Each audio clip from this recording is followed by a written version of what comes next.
چلیں آج ایک بہت ہی دلچسپ اور گہرے خیال پر بات کرتے ہیں۔ اس کا عنوان ہے آزادی کا پنجرہ۔ اور یہیں سے ایک بنیادی سوال پیدا ہوتا ہے، ایک ایسا سوال جو شاید ہم سب نے کبھی نہ کبھی خود سے ضرور پوچھا ہوگا کہ کیا ہم واقعی آزاد ہیں، یا پھر کہیں ایسا تو نہیں کہ ہم اپنی ہی بنائی ہوئی قید میں جی رہے ہیں۔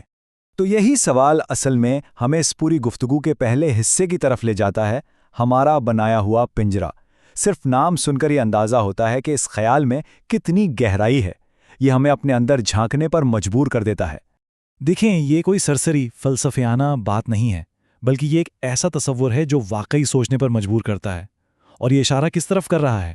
اس حقیقت کی طرف کہ زندگی کی جو سب سے بڑی رکاوٹیں ہیں وہ اکثر باہر نہیں ہوتی، بلکہ ہمارے اپنے اندر ہی چھپی ہوتی ہیں۔ اچھا، تو پھر آزادی کا اصل مطلب ہے کیا؟ چلیں اس خیال کو تھوڑا اور گہرائی میں جا کر سمجھتے ہیں۔ بات کرتے ہیں اس آزادی کی جو جسمانی سلاخوں سے پرے ہے۔ عام طور پر جب بھی آزادی کا لفظ سنتے ہیں تو فوراً کیا خیال آتا ہے؟ یہی کہ کسی جسمانی قید سے رہائی مل گئی۔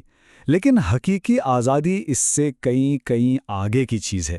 یہ اصل میں ذہن اور روح کی وہ آزادی ہے، وہ کھلا پن ہے جہاں کوئی باہر کی مجبوری اثر انداز نہ ہو سکے۔ تو یہاں ان دونوں قسم کی قید کا فرق بالکل صاف ہو جاتا ہے۔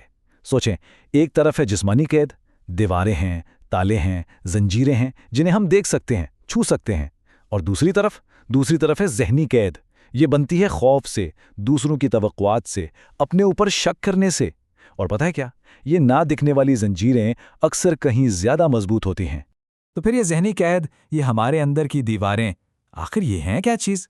چلیں اب ذرا ان رکاوٹوں کو قریب سے دیکھتے ہیں جو ہمیں آگے بڑھنے سے روکتے رہتی ہیں۔ اور دیکھیں، ان دیواروں کی بات کرتے ہوئے ایک چیز ذہن میں رکھنا بہت ضروری ہے۔ یہ کوئی انوکھی یا عجیب بات نہیں ہے۔ یہ ایک ایسا جذباتی سفر ہے جس کا تجربہ کہیں نہ کہیں لگ بھگ ہر انسان کو ہوتا ہی ہے، اور شاید یہی وجہ ہے کہ یہ خیال اتنا گہرا اثر چھوڑتا ہے۔ تو یہ ذہنی سلاخیں بنتی کس سے ہیں؟ اس میں ہو سکتا ہے ناکامی کا خوف، وہ ڈر جو کوئی بھی نیا قدم اٹھانے سے پہلے ہی روک دیتا ہے۔ پھر معاشرے کی توقعات کا بوجھ بھی ہو سکتا ہے۔ کبھی کبھی ماضی کے صدمات ہمیں آگے نہیں بڑھنے دیتے، اور کبھی ہمارے اپنے ہی بنائے ہوئے محدود عقائد کہ ارے یہ کام تو ہم سے ہو ہی نہیں سکتا۔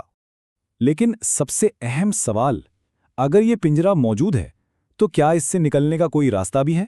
جواب ہے بالکل ہے، اور یہی ہمارے اگلے حصے کا موضوع ہے، آزادی کی کنجی۔ اس قید سے رہائی کا سفر 3 بہت اہم قدموں پر مشتمل ہے۔ سب سے پہلا قدم اس پنجرے کے وجود کو تسلیم کرنا، مان لینا کہ ہاں کوئی رکاوٹ ہے۔ دوسرا قدم ان سلاخوں پر سوال اٹھانا، خود سے پوچھنا کیا یہ ڈر واقعی حقیقی ہے، کیا یہ عقائد سچ ہیں؟ اور پھر تیسرا جو سب سے اہم قدم ہے، پورے شعور کے ساتھ آزادی کا انتخاب کرنا۔ اور بالکل آخر میں ساری بات آ کر رکتی ہے ایک انتخاب پر، ایک چوائس پر۔ یہ اس سفر کا آخری اور شاید سب سے فیصلہ کن مرحلہ ہے، ایک انتخاب جو کرنا ہے۔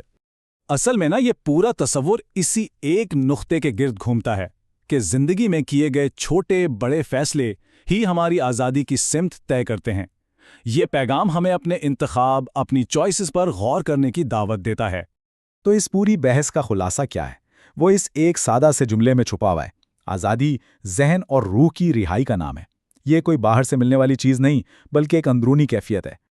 اور جاتے جاتے ایک سوال سوچنے کے لیے چھوڑ جاتے ہیں کہ اپنے اس پنجرے کا تالا کھولنے کے لیے آخر کس چیز کی ضرورت پڑے گی؟ یہ ایک ایسا سوال ہے جس کا جواب ہر کسی کو اپنے اندر ہی تلاش کرنا ہوگا۔